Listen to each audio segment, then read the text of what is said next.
ప్రభుజీ ఎక్కువగా భగవంతుని నమ్మిన వాళ్ళకి, భగవంతునికి ఎక్కువ చేరువలో ఉన్న వాళ్ళకి ఇబ్బందులు వస్తాయని అంటుంటారు కదా ప్రభుజీ, మామూలుగా వింటూ ఉంటాము.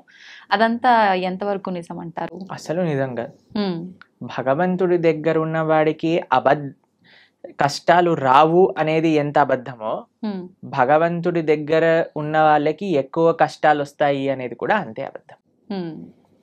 ఈ ప్రపంచంలో అందరికీ కష్టాలు సుఖాలు వచ్చి తీరుతాయి. ఇప్పుడు చూడండి, నేను చెప్పాను అనుకోండి ఈ సంవత్సరం ఎండాకాలం లేదు, మీరు నమ్ముతారా? ఎలా సాధ్యపడుతుంది ప్రభుజీ? పడదు కదా. నేను చెప్పాను అనుకోండి ఈ సంవత్సరం ఓన్లీ ఎండాకాలం ఉంటుంది, వర్షాకాలం ఉండదు, చలికాలం ఉండదు అని అంటే మీరేమంటారు? ఓ బాగుంది, చాలా బ్రహ్మాండంగా ఉంటుంది. వినటానికి బాగుంది కానీ ఎలా జరుగుతుంది అంతే కదా. అలా ఉండదు కదండి. వర్షాకాలం వచ్చినప్పుడు చలికాలం వస్తుంది, చలికాలం అయిపోయాక ఎండాకాలం వస్తుంది, ఎండాకాలం అయిపోయాక మళ్ళీ చలికాలం వస్తుంది, వర్షాకాలం వస్తుంది. ఇది ప్రపంచంలో అందరికీ తెలిసిన విధం. అలానే మన జీవితంలో కష్టాలు వస్తాయి, దాని తర్వాత సుఖాలు వస్తాయి, దాని తర్వాత కష్టాలు వస్తాయి, దాని తర్వాత సుఖాలు వస్తాయి. కష్టం సుఖం, కష్టం సుఖం ఈ మానవ జన్మలో ఒక పార్ట్ మాత్రమే. దీన్ని అండర్స్టాండ్ చేసుకొని యాక్సెప్ట్ చేసుకోవాలి ఫస్ట్ విషయం. దీనికి భగవంతుడికి ఎటువంటి సంబంధం లేదు.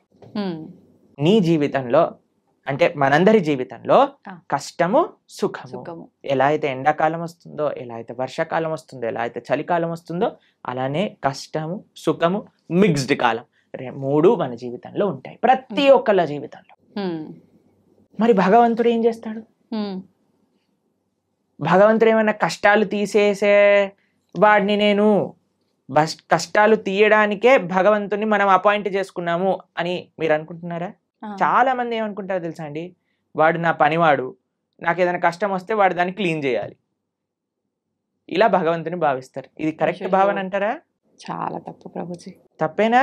మరి మనం ఎందుకు అలా అనుకుంటున్నాం? భగవంతుడికి మనం భగవంతుడి సేవ చేయాలా, భగవంతుడు మన సేవ చేయాలా? మనమే భగవంతునికి సేవ. మరి మనం ఆలయానికి వెళ్ళి చేస్తున్నాం, నాకు ఈ కష్టం వచ్చింది నువ్వు ఇది చేసేసాయి అంతే అని భగవంతుని మన సేవలో పెట్టుకుంటున్నాం. మనం ఎంత తెలివైన వాళ్ళని చూడండి. మనం భగవంతుడు కష్టాలు ఇవ్వడు, భగవంతుడు కష్టాలు తీసేయడు. భగవంతుడు కష్టాలలో దాన్ని ఎదుర్కొనే ధైర్యాన్ని ఇస్తాడు. కష్టం రూపంలో మనకేదన్నా మనం చెడు మార్గంలోకి వెళితే భగవంతుడు ఒక కష్టాన్ని సృష్టించి మనల్ని కాపాడుతాడు, ఎక్కువ ప్రమాదం జరగకుండా. అంతేకాని మనల్ని ఎప్పుడూ భగవంతుడు కష్టాలు పెట్టడు, కష్టాలని ఆపడు. మీకు ఒక ఎగ్జాంపుల్ చెప్తాను. నిన్నే మేము టీవీలో చూసాము. ఒక అమెరికాలో అట ఒక ఫ్లైట్లో 2 సీట్లు ఖాళీగా ఉన్న సీట్లు ఒక్కసారిగా దే బ్లూ ఆఫ్, పేలిపోయాయట ఫ్లైట్లో. అయితే ఆ 2 సీట్లలో ఉన్న వాళ్ళకి అసలు ఎందుకు రాలేదు వాళ్ళు అని చేస్తే, వాళ్ళిద్దరి జీవితాలలో ఏదో లాస్ట్ మూమెంట్ ఏదో అయిపోయి వాళ్ళు వెళ్ళలేకపోయారట. అరే మేము ఫ్లైట్ మిస్ అయిపోయాం, ఆ డబ్బులు పోయాయి, అవి ఇవి అని ఫుల్ బాధపడ్డారట. ఎప్పటి వరకు అంటే ఆ 2 సీట్లు పేలిపోయాయి అని తెలిసినంత వరకు. ఇప్పుడు దాన్ని వెస్టర్న్ టర్మినాలజీస్ లో బర్న్ట్ టోస్ట్ ఫినామినా అని అంటున్నారు అనమాట. అది మీకు టెక్నికల్ టర్మ్స్. అది ఏంటంటే ఏది జరిగినా సరే మన మంచి కోసం జరుగుతుంది అని టైం కానీ మనకి చెప్పదు. ఇప్పుడు మనకి ఈ రోజు ఈ కష్టం వచ్చింది అని అనుకున్నా, ఇప్పుడు సపోజ్ మనకి కాలు ఇరిగింది అని మనం అనుకున్నాం, ఒక యాత్రకి వెళ్ళలేదు, తర్వాత తెలిసింది ఆ యాత్ర బస్సే బోల్తా పడిపోయింది. ఇప్పుడు ఏం కాలు ఇరగటం బెటరా, బస్ నుంచి కింద పడిపోవటం బెటరా? కాలు ఇరగటమే బెటర్, అంతే కదండి. కాబట్టి మనకి ఈ రోజు దేవుడా నాకెందుకు అలా చేసావు, నాకెందుకు ఈ అన్యాయం చేసావు అని అంటే, వెయిట్ చేయి స్వామి, నీకే తెలుస్తుంది దేవుడు నీకు అన్యాయం చేయలేదని. మనకు ఆ ఓపిక లేదంతే, ఓపిక లేదు, అర్థం చేసుకోగలిగే ఆలోచన లేదు. మనకేంటి వెంటనే అయిపోవాలి, ఇది నాకు ఇలా 2 minutes లో మ్యాగీ రెడీ అయిపోయింది, 2 minutes లో నాకు కష్టం ఎందుకు పోవట్లేదు అని మనం తయారైపోయినాం. దీనికి తగ్గట్టు చెప్పేవాళ్ళు కూడా, మీరు ఇది చేసేయండి ఈ కష్టం అలా పోతుంది, ఈ మంత్రం చెప్పండి అలా పోతుంది. అది దట్ ఈస్ నాట్ ప్రాక్టికల్ అండి. దుఃఖాలయం అశాశ్వతం. ఈ ప్రపంచంలో దుఃఖాలు వస్తాయి, దాన్ని ఎదుర్కొనే ధైర్యం కోసం భగవంతుని ఆశ్రయించు. రాముడిగా వచ్చాడు భగవంతుడు, రాముడికి కష్టాలు రాలేదా అండి? మీరు ఒకసారి రాముడి దగ్గరికి వెళ్ళి, రామా నాకు అసలు ఏ కష్టాలు రావద్దు జీవితంలో అంటే, పాపం రాముడు ఏమనుకుంటాడండి, నేనే అన్ని కష్టాలు పడ్డాను, నువ్వు నాకే కష్టాలు వద్దు అని అడుగుతున్నావా నా దగ్గరకు వచ్చి అని కూడా చెప్పండి. జనాలు ఏం చేస్తున్నారంటే అండి, ఇప్పుడు ఇక్కడ కష్టం తీరకపోతే దేవుని మార్చేస్తున్నారు. దేవుని మార్చడం కాదు, మొత్తం ఏకంగా ధర్మాన్ని మార్చేస్తున్నారు. దేవుళ్ళని తిట్టడము, మళ్ళీ ఎందుకు నిన్ను పూజించాలి, అది ఇది మామూలుగా తిట్టరు ప్రభుజీ. చేసేదేమో నువ్వు, అనేదేమో భగవంతుని. ఎంత విచిత్రం చెప్పండి. నీ కర్మలకి నువ్వే బాధ్యుడివి. నువ్వేదైతే తప్పు చేసావో అది నీ జీవితంలో కష్టంగా వచ్చి తీరుతుంది. దాన్ని ఎదుర్కో, దాన్ని అనుభవించు, అప్పుడే ఆ కర్మ పోతుంది. కాబట్టి ఇప్పుడు ఒక చిన్న పిల్లవాడు చదువుకోలేదండి, ఎగ్జామ్ లో ఫెయిల్ అయ్యాడు. ఇప్పుడు ఓయ్ నాకు టీచర్ తక్కువ మార్కులు ఇచ్చింది అందుకే నేను ఫెయిల్ అయ్యా అని అంటే మనం ఏం చేస్తామండి, ఒరే నువ్వు ఇప్పుడు ఏం చేయలేవురా, మళ్ళీ చదువుకొని ఇంప్రూవ్మెంట్ రాయాల్సిందే, ఆ ఏరియర్ క్లియర్ చేయాల్సిందే, అది నీ బాధ్యత, చదువుకోవాల్సిందే. కాబట్టి వాడే కష్టపడాలి, వాడే చదవాలి, వాడే ఎగ్జామ్ రాయాలి, వాడే పాస్ అవ్వాలి. అలానే మనకి ఎవ్వరు మోటివేషన్ ఇవ్వగలుగుతాం అంటే ఈసారి బాగా చదువుకో, ఇంకొద్దిగా వాటికి ఒక ట్యూషన్ పెట్టించగలం తల్లిదండ్రులుగా, నీ పక్కనే ఉండి ధైర్యం చెప్పగలం, అంతే కదా. భగవంతుడు చేసే పని. నువ్వు నీ కష్టాన్ని నువ్వు దాటుతూ ఉండు, నేను నీ వెంట ఉంటా. ఆ ధైర్యం భగవద్భక్తి మనకిస్తుంది. కాబట్టి ధర్మాన్ని మార్చేసే వాళ్ళు ఒక్కసారి ఆలోచన చేయండి. తల్లిదండ్రుల్ని మార్చుకోం మనం. వేరే వాళ్ళ తల్లిదండ్రులు ఏదో కొత్త బ్యాగ్ కొనిచ్చారు, స్పైడర్ మ్యాన్ బ్యాగ్ కొనిచ్చారు, మా అమ్మ నాన్న స్పైడర్ మ్యాన్, నేను వాళ్ళ ఇంటికి వెళ్ళిపోతాను, వెళ్ళిపోతామా? ఎంత సిల్లీయో, ఎంత worst thing to do in life. అలానే మన ధర్మాన్ని వదిలేసి వేరే ధర్మాలకి ఏదో కష్టాలు పోతాయి, మాకు కష్టాలు తీర్చేవాడు దేవుడే కాదు. మీకు ఒక విషయం తెలుసా అండి? అవునా ప్రభుజీ?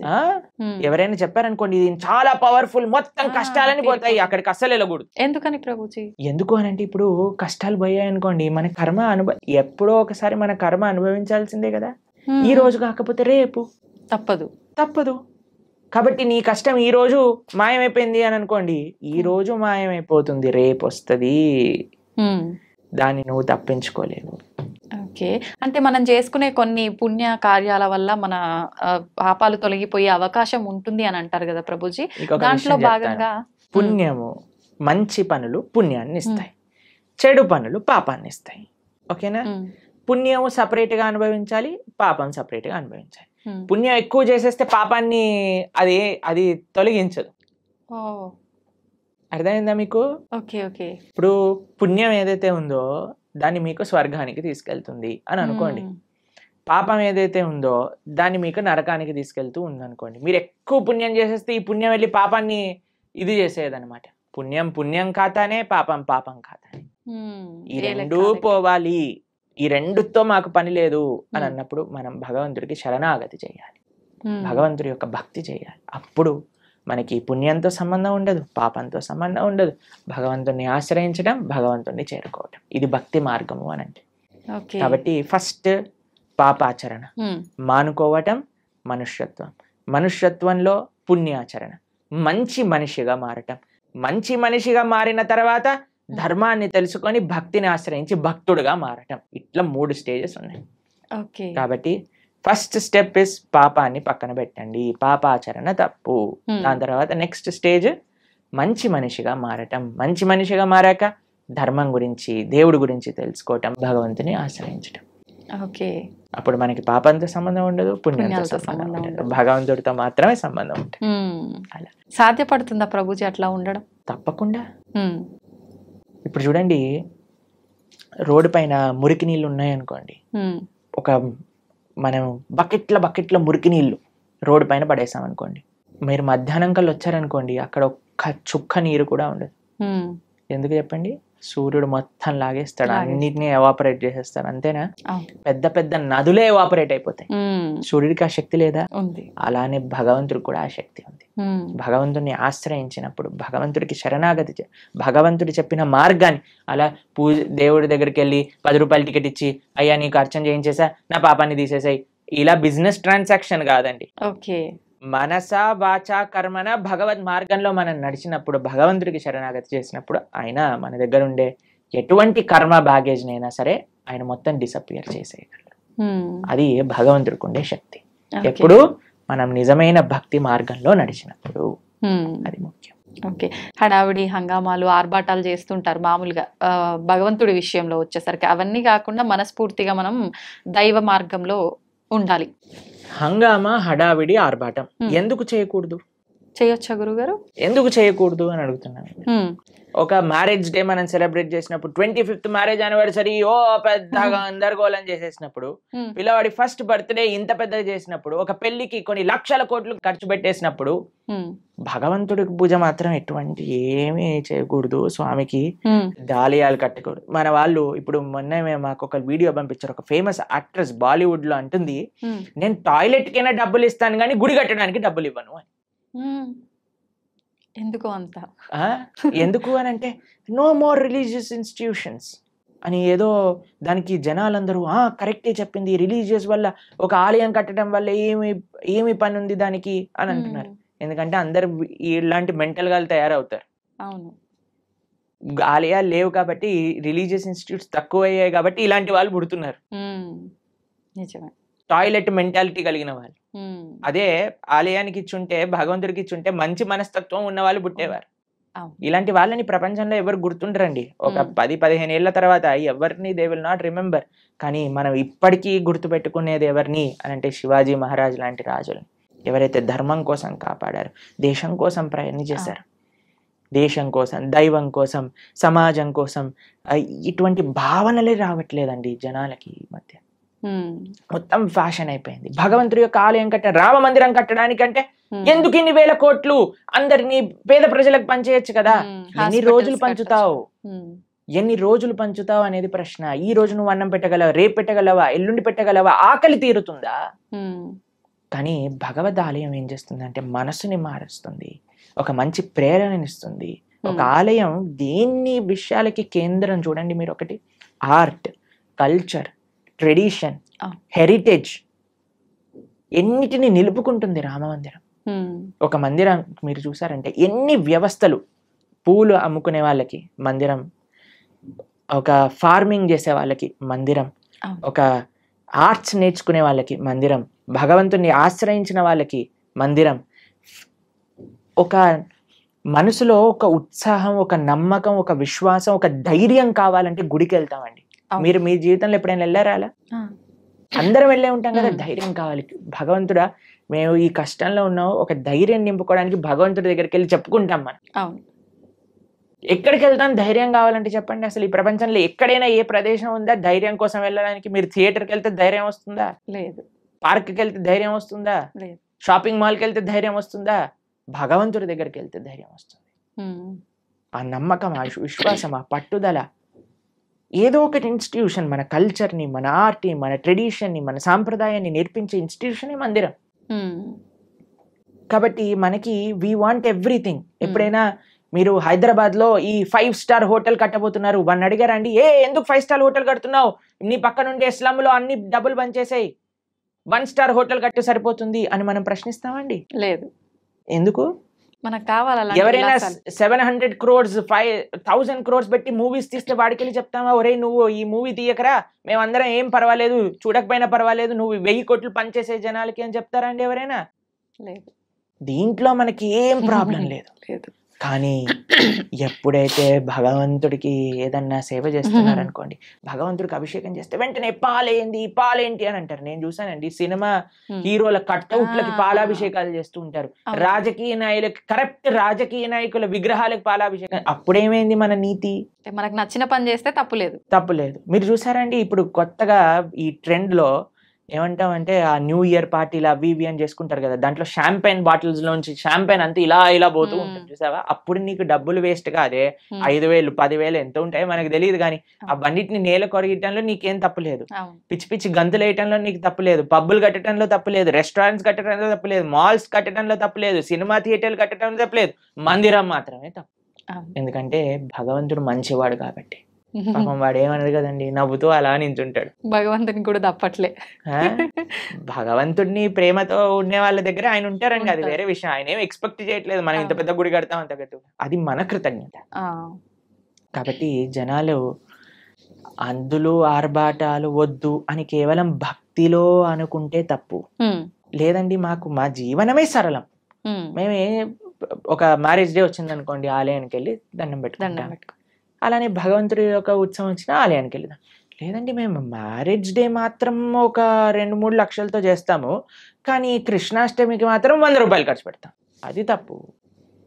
ఇక్కడ చూపించగాలి, ఇక్కడ చూపించే వ్యక్తిత్వం గురించి మాట్లాడుకోవట్లేదండి. కేవలం నేను చూపించడానికే పూజ చేస్తా అనటం తప్పు. కానీ భగవంతుడికి ప్రేమతో నేను ఇంత గొప్పగా చేసుకోగలుగుతాను అని అనుకోవటంలో తప్పేమీ లేదు.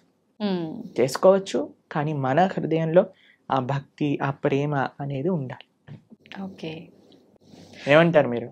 నిజమే ప్రభుజీ, ఉండాల్సిందే.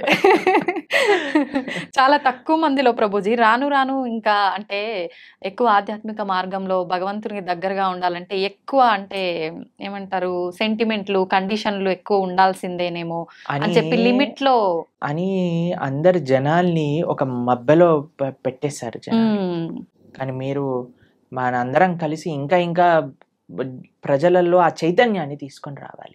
అవును, భక్తి అంటే కేవలం sentiments, rules, regulations, conditions, impositions కాదు. భక్తి అంటే ఎంతో సరళమైన, సున్నితమైన, ఆనందకరమైన, ఉత్సాహకరమైన, మనశ్శాంతిని ఇచ్చే ఒక ప్రాసెస్ అని మనందరం కలిసి జనాలకి చెప్పినప్పుడు అప్పుడు మాత్రమే వాళ్ళు నిజమైన భక్తి అంటే ఏంటో అర్థం చేసుకోగలిగే స్థితిలోకి వస్తారు.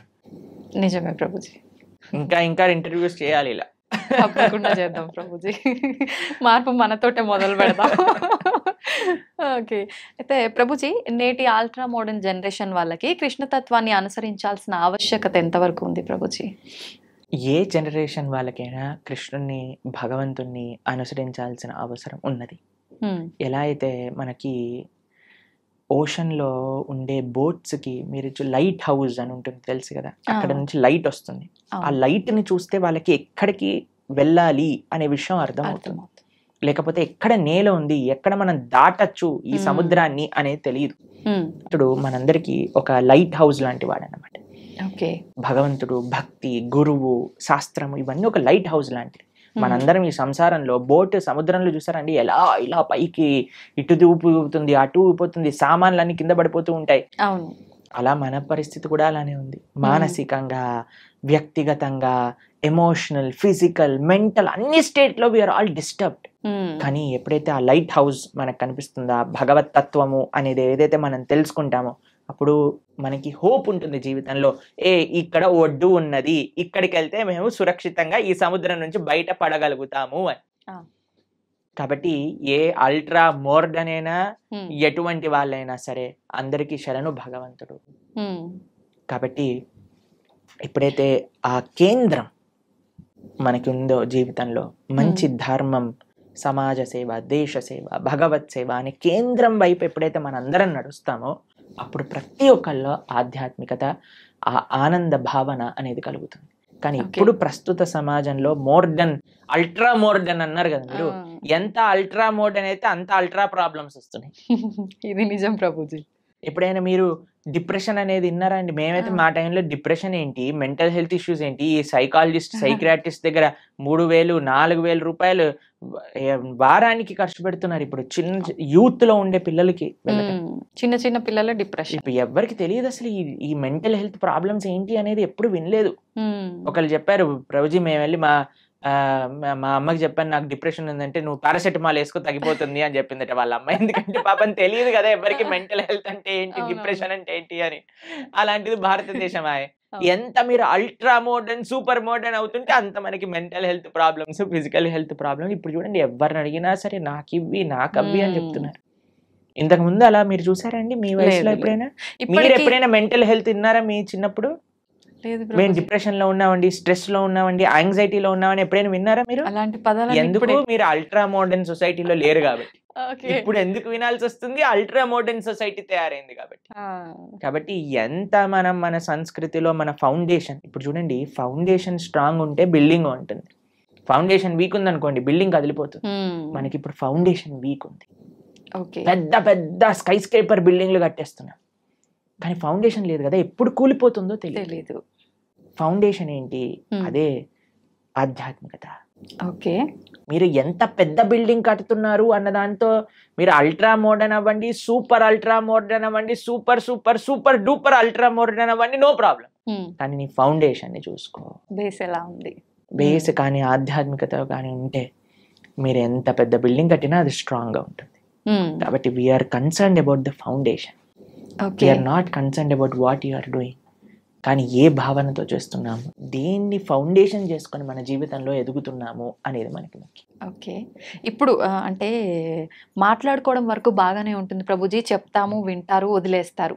నిజంగా మనం ఆధ్యాత్మిక మార్గంలోకి తీసుకురాగలమంటారా ఈ ప్రస్తుతం ఉన్న సమాజంని? తప్పకుండా. ఏ రకంగా? ఎవరైతే సిన్సియర్గా ఉంటారో, మా జీవితంలో మేము భగవంతుడికి చేసే ఆ చిన్నపాటి సేవలో ఎంతో మంది జీవితాలు మారటం మేము స్వయంగా చూసాం. అంతేందుకంటే మా జీవితం కూడా మారింది కదా, మేము ఒకళ్ళని విన్నందుకు వల్ల, మా గురువుని మేము ఆశ్రయించా అనేది చెప్పే మంచి విషయాలను సీరియస్ గా తీసుకోవటం వల్ల కదా నా జీవితం మారింది. లేదా ఈ సమయంలో నాకు 28 years, ఇప్పుడు నేను ఏదన్నా చేస్తుండేవాడిని, కానీ మా జీవితం మారింది అని అంటే ఇప్పుడు నేను మారినప్పుడు ఎందుకు మారలేరు 10 మంది? కాబట్టి మా జీవితంలో మేము ఎన్నో వేల మంది జీవితాలను మార్చి మంచి మార్గంలో వెళ్ళటం మేము స్వయంగా మా సొంత జీవితంలో చూసాం.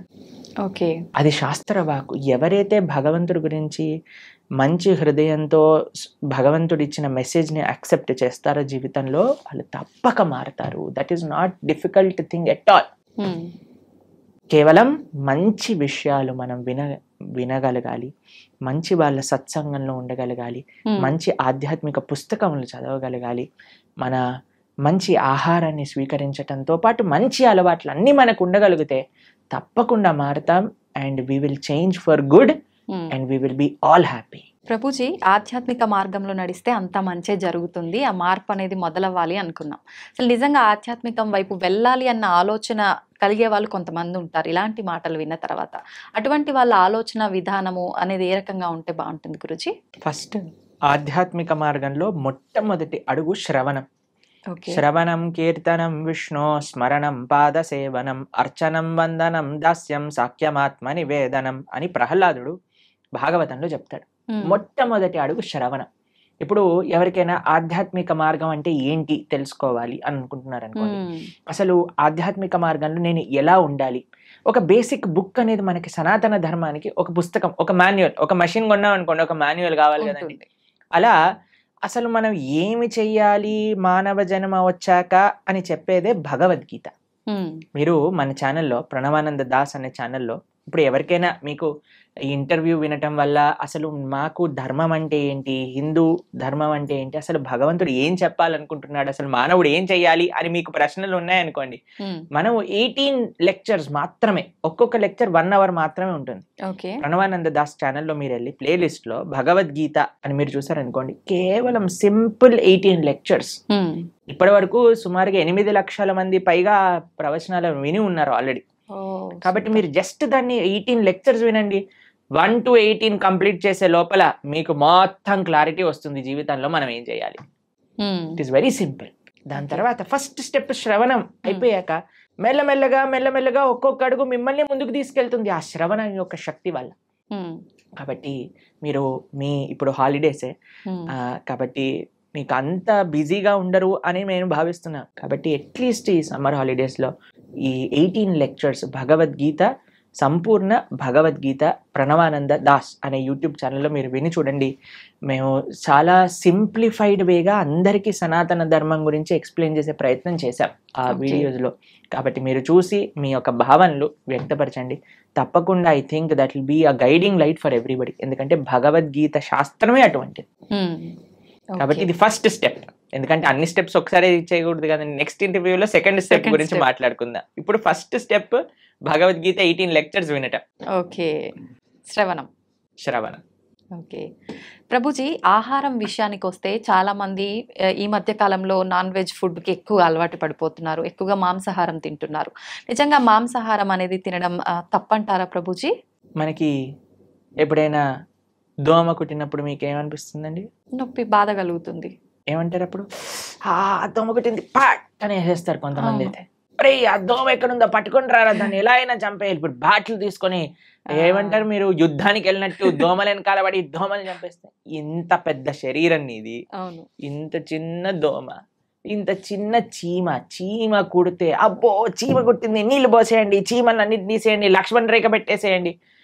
ఇంత పెద్ద శరీరంలో ఏదో ఒక మూలన ఇంత చిన్న నొప్పి వస్తేనే భరించలేని మనము ఒక ప్రాణిని ఒక కత్తి తీసుకొని గొంతు కోసేసి అది విలవిల్లాడుతూ రక్తం కక్కేసి అలాంటి నొప్పి వేరే వాళ్ళకి ఇవ్వడానికి ఎలా సిద్ధం అవుతామండి ఒకసారి చెప్పండి. ఏమంటారు మీరు? రైట్ అంటారా? మనం ఇంత చిన్న నొప్పిని కూడా భరించలేమాయే, కానీ మనం ఏ ప్రాణిని ఎలాగైనా హింసించచ్చు అనే భావన వస్తే రేపు ప్రొద్దున అది విస్తీర్ణం అవుతుంది అనమాట. We become hard hearted. ఇప్పుడు ఒక ప్రాణి కష్టాన్ని చూస్తూ మన మనసు చలించలేకపోయింది అనుకోండి, రేపు రొద్దున ఇంకొక మనిషి కష్టాన్ని చూసి కూడా మనం చలించలేకపోతాం. నిజం ప్రభుజీ. మన తోటి ఉండే వాళ్ళ కష్టాలు, అసలు కష్టాన్ని అర్థం చేసుకొని మనస్తత్వం వచ్చేస్తుంది. కష్టం ఎవరికైనా కష్టం కదండి. ఒక ప్రాణిలో కష్టం చూడని వాడివి మనిషిలో కష్టం ఎలా చూడగలుగుతున్నావు? మనిషిలో కష్టాన్ని చూసిన వాడివి ప్రాణిలో కష్టాన్ని ఎందుకు చూడలేకపోతున్నావు? మనిషికి ఒక జీవుడికి ఏంటి డిఫరెన్స్ చెప్పండి? వాళ్ళకి ఫ్యామిలీ లేదా? వాళ్ళకి పిల్లల పైన ప్రేమ లేదా? అది జీవించాలి అని అనుకోవట్లేదా? ఒక కోడినో ఒక మేకనో అనుకోండి, అదేమన్నా మీ దగ్గరకు వచ్చి నా గొంతు కోసేసే, నన్ను ఈరోజు బిర్యానీ వండుకొని తిను అని చెప్తుంది. అదేమన్నా విలవిల్లు ఆడిపోతుంది, భయం అయిపోతుంది. ఆ నెగిటివ్ ఎనర్జీ మొత్తం ఈ ప్రపంచంలో అన్ని చోట్ల ఆ క్రీపిన్ అయ్యే భూకంపాలు, టోర్నాడోస్, దానికి ఒక థియరీ ఉంది, సైంటిఫిక్ థియరీ తెలిసిన మీకు? ఎప్పుడైతే మనం ఇంత జీవహింస, ప్రాణి హింస అనేది జరుగుతుందో ఆ నెగిటివ్ వైబ్రేషన్స్ అన్ని కలెక్ట్ అయ్యి ఒక్కసారి అది మాస్ డిస్ట్రక్షన్ చేస్తుంది అనమాట. ఓకే. భూకంపాలు రావటం, సునామీలు రావటం, టోర్నాడోలు రావటం, ఫారెస్ట్ ఫైర్స్ రావటం, ఇవన్నీ ఎందుకు, ఈ వైపరీత్యాలన్నీ ఎందుకు వస్తున్నాయి అని అంటే ఆ నెగిటివ్ వైబ్రేషన్స్ వల్ల. ఓకే. కాబట్టి మనం జీవహింస తెలిసి ఎవరిని తెలియకుండానే మనం ఎంత ఇబ్బంది పెడుతున్నామండి. ఓ బిల్డింగ్ కట్టాలి అంటే పాపం కింద ఎన్ని పాములు పోయాయో, ఎన్ని చీమలు పోయాయో, ఎన్ని ప్రాణులు కోల్పోతాయో. ఒక రోడ్ వేయాలన్నా మనం రోడ్ పైన పోతూ వెహికల్స్ లో ఉంటే మనకి ఎన్ని తెలుసు చెప్పండి? తెలియక ఎన్ని చేస్తున్నాం మనం. వెజిటేషన్స్ గ్రో చేస్తుంటే ఎన్ని పోతాయో క్రాప్స్ లలో. తెలియకుండానే మనం ఇంత జీవహింస చేస్తున్నాం. ఇంకా తెలిసి చేస్తే ఎలా చెప్పండి? కాబట్టి ఒక్కటి గుర్తుపెట్టుకోండి, మన శాస్త్రం చెప్తుంది మాంసహ అంటారు, మాంసం అని అంటారు కదండి. అంటే నేను రేపు నీలాగా అవుతాను. మాంసహ, ఈరోజు నేను నిన్ను చంపుతున్నాను, రేపటి రోజున నువ్వు నన్ను చంపుతావు. అది ఎగ్జాక్ట్ డెఫినేషన్ ఆఫ్ మాంసం. ఈరోజు మనం ఏ జీవినైతే ఎంత బాధ పెడుతున్నామో అదే బాధ 100 రెట్లై మనం అనుభవించాల్సి వస్తుంది, లేదా మన ముందు మనకు కావాల్సిన వాళ్ళు అనుభవిస్తారు. కాబట్టి మనం అది ఒక ఎన్వైరన్మెంటల్ పర్స్పెక్టివ్గా చూసినా, ఇప్పుడు మ్యాక్సిమం 60% ఆఫ్ వెజిటేషన్ మొత్తం కూడా ఈ ఫార్మ్లో ఉండే యానిమల్స్కి తినిపించడంలో పోతుంది.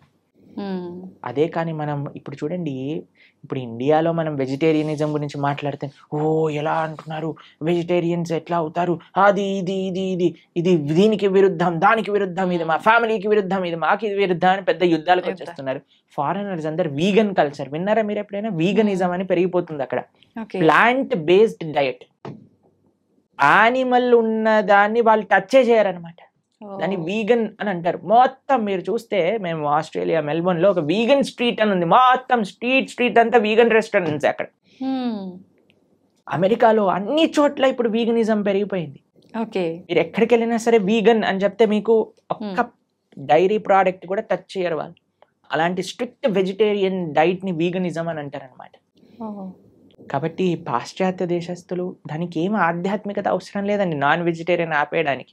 మనుష్యత్వం ఉండాలంతే. ఒక మనిషిగా నేను బాధపడుతున్నాను, ఇంకొక ప్రాణిని బాధ పెట్టకూడదు. ఇప్పుడు చూడండి, మనం తింటే 10 నిమిషాల్లో పోయే రుచికి ఒక ప్రాణినే చంపేస్తున్నాం అంటే ఎంత అన్యాయం చెప్పండి. కాబట్టి అది ఆధ్యాత్మికంగా మంచిది కాదు, సామాజికంగా మంచిది కాదు, ఒక మానవుడికి అయితే అసలే మంచిది కాదు. అన్ని ఈ ప్రపంచంలో అంతా బాగుండాలి అని అంటే ఎవరిని మనం ఇబ్బంది పెట్టకూడదు. ఆధ్యాత్మికత విషయం అయితే దూరం పెట్టేసేయండి. మాంసాహారం తినే వాళ్ళు ఎప్పటికీ ఆధ్యాత్మికంగా ఒక్క అడుగు కూడా ముందుకెయ్యలేరు. ఇది సత్యం. కానీ this is far beyond to understand. కానీ ఫస్ట్ మనిషిగా ఆలోచిద్దాం, ఒక ప్రాణిగా ఆలోచిద్దాం. కాబట్టి భగవంతుడు అందరినీ సృష్టించినప్పుడు ఆయన అందరి పిత కదా. మీరు ఒక 3 తమ్ముళ్ళు అన్నయ్యలు ఉన్నారనుకోండి, ఒకరిని ప్రేమించి ఒకరిని చెంపమైన లాగి పెట్టారనుకోండి, వాళ్ళ అమ్మ ఏమంటారు, ఒరేయ్ వాడేం చేశాడు రా నిన్ను అంటే, ఏం లేదమ్మా, నాకు వీడిని ప్రేమిస్తున్నాను కదా, వాడిని కొడతాను. ఒప్పుకుంటారా వాళ్ళ? అలానే భగవంతుడు ఎలా ఒప్పుకుంటాడండి? నువ్వు మనిషిని మాత్రమే ప్రేమించి మిగతా జీవులందరినీ కూడా హింసిస్తూ ఉంటే. నిన్న మేము ఒక పోస్ట్ చూసాము ఇంటర్నెట్ లో, అందులో ఉంది ఒక shark kills 11 people in an year.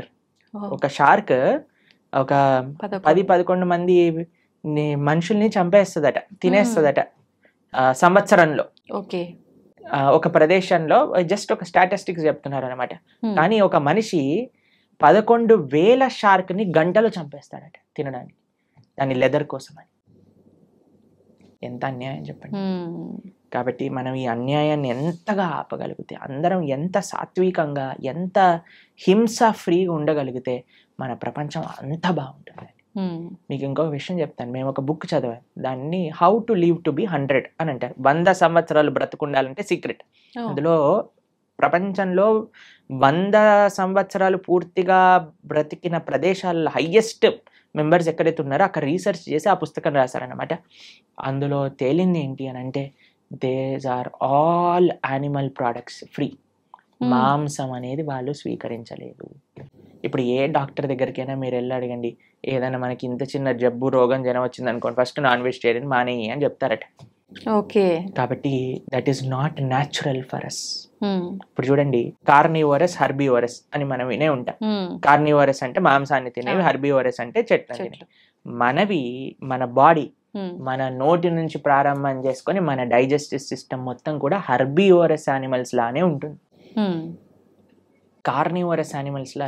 తర్వాత కొంతమంది అంటారు, మనకి ఈ 2 కూరలు ఉన్నాయి కదా ఇక్కడ, అంటే కూరలు ఉంటే నువ్వు పచ్చి మాంసాన్ని పట్టుకొని తినొచ్చు కదా, కానీ వండుకొని ఎందుకు తింటున్నావు నువ్వు? కార్నివోరస్ యానిమల్స్ అయితే అవి పచ్చి మాంసాన్ని పట్టుకొని వేటాడి తింటాయి. మనం ఏమన్నా ఇప్పుడు ఒక మేకని తినేవాడు ఏమన్నా మేక పైన పడి వాడిని చీల్చి తింటాడా? లేదు. కాబట్టి ది వెరీ థాట్ దట్ నువ్వు వండుకొని తింటున్నావు అని అంటే అది నీ శరీరానికి మార్చి కానీ నువ్వు తినలేవు అని.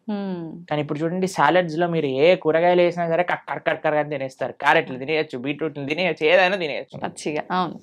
కాబట్టి మనకి పచ్చిగా తింటే అరుగుతుంది. ప్లస్ మన digestive system, carnivorous animals digestive system చాలా చిన్నగా ఉంటుంది, ఎందుకంటే అది వచ్చేస్తుంది బయటకు వెళ్ళిపోతుంది. కానీ మనది మాత్రం లాంగ్ ఇంటెస్టైన్, స్మాల్ ఇంటెస్టైన్, అవి డైజెస్ట్ చేసి దాన్ని న్యూట్రియంట్ కాంప్లెక్స్ చేసి అన్ని శరీరానికి ఎనర్జీ అందించి అప్పుడు కానీ బయటకు వస్తుంది. కార్నివోరస్ యానిమల్స్ చూసాను నాలుకతోటి నీళ్లు తాగుతాయి, మనం ఎలా చేస్తామని మన నోటితో తాగుతాం. కాబట్టి ఇవన్నీ దేర్ ఆర్ మెనీ రీజన్స్. అటు సైంటిఫికల్గా చూస్తే, అటు హ్యూమన్ మేకప్ విధంగా చూస్తే, ఎలా చూసినా సరే ఒక మనిషి వెజిటేరియన్ గానే ఉండాలి. He cannot kill any living being. అయితే ప్రభుజీ, ఇది సృష్టికి విరుద్ధం అయినప్పుడు భగవంతుడు ఎందుకు దీన్ని ఆపలేకపోతున్నాడు మరి? అయితే ఇది తినొచ్చు, ఆ జంతువులు పుట్టిందే మానవులు తినటానికి అని ఎవరైనా మీకు సర్టిఫికెట్ ఇచ్చారా? ఉంటారు కదా. భగవంతుడు ఇచ్చాడా చెప్పండి. భగవంతుడు ఆపట్లేదు అని మీరు అన్నారు కదా, కానీ భగవంతుడు తిను అని ఎక్కడేం చెప్పాడా? లేదు. ఏదైనా ఇప్పుడు ఒక మేక పుట్టాక ఇది వీడు తినడానికి అని దానిపైన స్టాంప్ వేసి ఆయన పంపించాడా మనకి? లేదు కదా. ఎందుకు?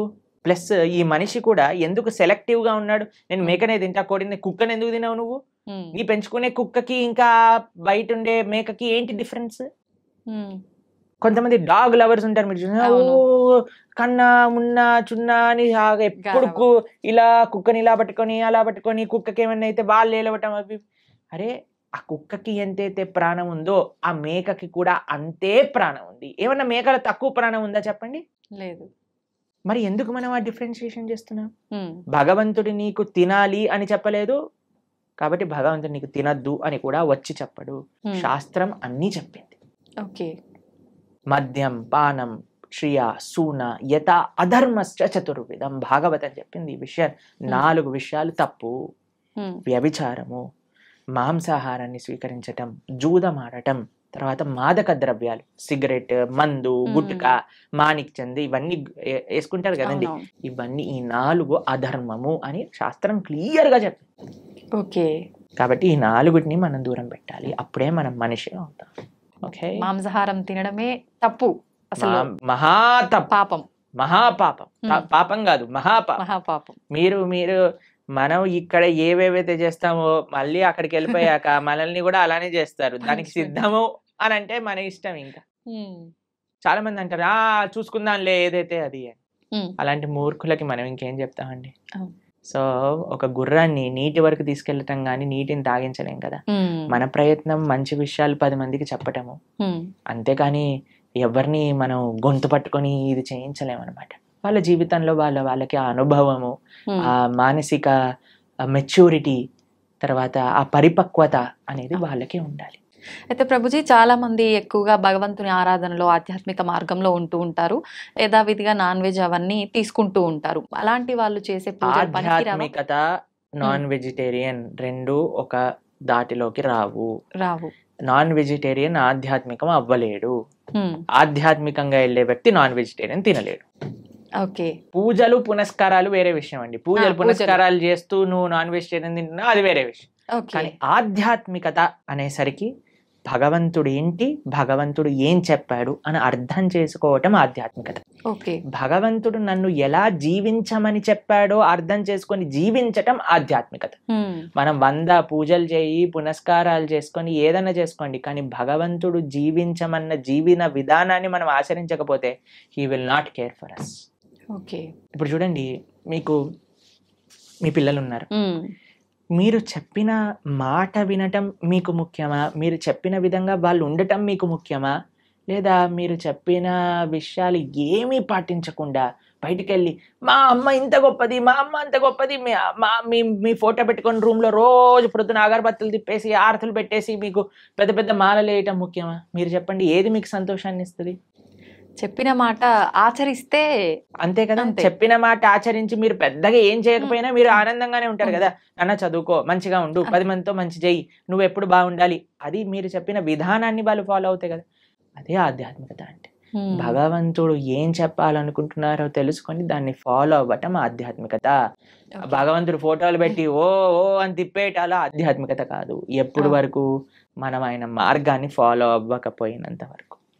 ఒక్కసారి మనం ఆయన చెప్పే విధానాన్ని ఫాలో అవుతూ మిమ్మల్ని ప్రేమతో, ఇప్పుడు చూడండి మీ పిల్లలు మీరు చెప్పిన విషయాలు అన్నీ మంచిగా విని మీ పుట్టినరోజు రోజు ఒక గ్రీటింగ్ కార్డ్ చేసి మీకు చాలా సేపు కష్టపడి ఒక గ్రీటింగ్ కార్డ్ చేసి ఇచ్చారనుకోండి, మీకు ఎంత సంతోషం ఇస్తుంది. అరే మా పిల్లలు ఎంత బంగారు కొండలరా, నేను చెప్పిందన్ని మాటలు వింటారు, నాకు ఇంత ప్రేమ గ్రీటింగ్ కార్డ్ తీసుకొచ్చారనిపిస్తుందా? అలానే భగవంతుడు కూడా మనం ఎప్పుడైతే ఆయన మాటలు విని ఆయన ఆరాధన చేస్తామో అప్పుడు ఆయనకు అంత సంతోషం వస్తుంది. మీ మాటలు ఎప్పుడు వినకుండా, మిమ్మల్ని ఎప్పుడు పట్టించుకోకుండా బర్త్డేకి మాత్రం పెద్ద గిఫ్ట్ తీసుకొచ్చా, ఏంది ఈ గిఫ్ట్, అరే కనీసం ఎవడడిగాడు నిన్ను అని అంటారు, అంతే కదా. అలానే భగవంతుడు మన పూజలు కూడా అలానే అనిపిస్తాయి. ఇది ఖచ్చితంగా అందరూ తెలుసుకోవాల్సిన విషయం, అంతే కదా. ప్రభుజీ, పిల్లల టాపిక్ వచ్చింది కాబట్టి నేటి బాలలే రేపటి పౌరులు అంటారు. అయితే అటువంటి పిల్లల్ని మనం పెంచే విధానము కరెక్ట్గా ఉండకపోవడం వల్ల అంటే ప్రభావం పడుతుందా, లేదంటే విద్యా వ్యవస్థ ప్రభావం ఏమైనా ఉంటుందా ప్రభుజీ? అన్ని ప్రభావం. మనం పెంచే విధానం, విద్యా వ్యవస్థ, టీచర్లు, మీడియా, వాళ్ళు చూపించేవి, వాళ్ళు ఉండే ఫ్రెండ్స్, అన్నిటినీ ప్రభావం ఉంటుంది. కరెక్ట్, అన్నీ కూడా జాగ్రత్తగా ఉండాలి. ఇప్పుడు అన్నిటినీ మార్చేయలేం కదండి. మన వంతు మన మార్పు మనతోటి ప్రారంభం అవ్వాలి. కాబట్టి ఇప్పుడు చూడండి, అందరి పిల్లలకి హాలిడేస్ టైం. ఇప్పుడు మీ హాలిడేస్ లో మీ పిల్లలకి ఏం నేర్పిస్తున్నారు? ఎన్నో మంచి ఆధ్యాత్మిక కేంద్రములలో సేవా మాధ్యమంగా సమ్మర్ క్యాంప్స్ జరుగుతున్నాయి. మన ఇస్కాన్ హైదరాబాద్ లో సమ్మర్ క్యాంప్స్ చేస్తున్నారు, మేము ఆదిలాబాద్ లో రేపు సమ్మర్ క్యాంప్ చేస్తున్నాం. పిల్లలకి కనీసం సెలవులు వచ్చినప్పుడైనా మంచిగా సేవ చేసుకునే ఒక అవకాశాన్ని ఇవ్వండి. గోశాలకి తీసుకెళ్ళండి, శ్లోకాలు నేర్పించండి, మ్యూజిక్, మన క్లాసికల్ మ్యూజిక్ నేర్పించండి, క్లాసికల్ డాన్స్ నేర్పించండి. మన కల్చర్కి ఎంత దగ్గరగా మనకి సమయం ఉన్నప్పుడు, ఇప్పుడు స్కూల్ ఉన్నప్పుడల్లా అంటే కష్టమే, కానీ అట్లీస్ట్ ఫెస్టివల్స్ టైంలలో మనకి ఇలా సమ్మర్ హాలిడేస్ వచ్చినప్పుడు, వింటర్ వెకేషన్స్ వచ్చినప్పుడు మనం ఏదైనా మంచి ఆధ్యాత్మిక ప్రదేశానికి తీసుకెళ్ళటం, అక్కడ ఉండే మంచి వ్యక్తులతో కల్పించటం, మాట్లాడించటం, వాళ్ళకి కల్చర్ని ఇంట్రడ్యూస్ చేయటం, ఇలా కానీ మన శక్తియుతంగా మనం ప్రయత్నించి, ఇప్పుడు చూడండి we can do our best. దాని తర్వాత ఇంకా వాడికి జీవితంలో ఏం చేసుకుంటారో అనేది వాళ్ళ ఇష్టం. కానీ మనము ఇవ్వకపోతే మన తప్పు అవుతుంది. కాబట్టి వాట్ వీఆర్ సేయింగ్ ఇస్, అందరు పేరెంట్స్ కూడా మీ వైపు నుంచి మీరు ప్రయత్నం చేయండి. ఇప్పుడు సమ్మర్ హాలిడేస్ వచ్చాయి, మంచి ఆధ్యాత్మికంగా అలానే విశేషాలు అన్నీ కూడా నేర్పించేటట్టుగా మంచి విశేషాలు నేర్పించండి. మ్యూజిక్లో మంచి విశేషాలు, డాన్స్లో మంచి విశేషాలు, శ్లోకాల్లో మంచి విషయం, అన్నిట్లో మంచి ఉంది, ఆ మంచిని నేర్పించండి అని చెప్తున్నాను అంతే. ఓకే. కాబట్టి సమయం ఉన్నప్పుడు పిల్లల్ని ఎంగేజ్ చేయాలండి. పిల్లలకి ఫ్రీ టైం ఇస్తే వాళ్ళు పాడైపోతారు. కాబట్టి మీకు సమయం ఉన్నప్పుడు మీరు కానీ హాలిడేస్లో వాళ్ళని ఎంగేజ్ చేయలేదనుకోండి, ఫోన్కి అడిక్ట్ అయిపోతారు, టీవీకి అడిక్ట్ అయిపోతారు, తర్వాత టెలివిజన్కి అడిక్ట్ అయిపోతారు. ఇవన్నీ మనకు వద్దు అన్నప్పుడు వాళ్ళని మార్నింగ్ టిల్ నైట్ స్కిల్స్లో ఎంగేజ్ చేయండి. స్విమ్మింగ్ నేర్పించండి, ఇన్స్ట్రుమెంట్స్ నేర్పించండి, ఎక్సర్సైజ్కి తీసుకెళ్ళండి. బయట ఎంత వీలైతే అంత మనం ఉంచడానికి ప్రయత్నం చేయాలి. మీరు బయట ఉండాలి. మీరు ఫోన్ పట్టుకొని కూర్చున్నాడు అనుకోండి, వాడు ఫోన్ పట్టుకొని కూర్చుంటాడు. కాబట్టి let us all use this time nicely. ఈ సమయం మనకి ఏదైతే ఉందో దాన్ని బాగా యూజ్ చేసుకొని పిల్లల్ని ఒక మంచి ట్రాక్లో పెట్టేటట్టుగా మనం ముందుకు తీసుకెళ్ళాలి. మీ అందరికీ మంచి వేసవి సెలవులలో మంచి ఆధ్యాత్మిక మార్గం వైపు మీరు నడుస్తూ మీ పిల్లల్ని నడిపిస్తారు అని భావిస్తూ హరే కృష్ణ. Thank you Prabhuji. నిజంగా మీరు చెప్పినవన్నీ వింటుంటే నిజంగా ఇదంతా నిజమే కదా, ఎందుకు ఎక్కడ మిస్ అవుతున్నాం అందరం ఇవన్నీ పాటించడంలో అనిపిస్తోంది ప్రభుజీ. ప్రతి ఒక్కరికి కూడా అలా అనిపించాలనే కోరుకుందాం, మార్పు మొదలవ్వాలనే కోరుకుందాం ప్రభుజీ. చాలా మంచి విషయాలు తెలియజేశారు. Thank you Prabhuji. హరే కృష్ణ. హరే కృష్ణ ప్రభుజీ. హరే కృష్ణ.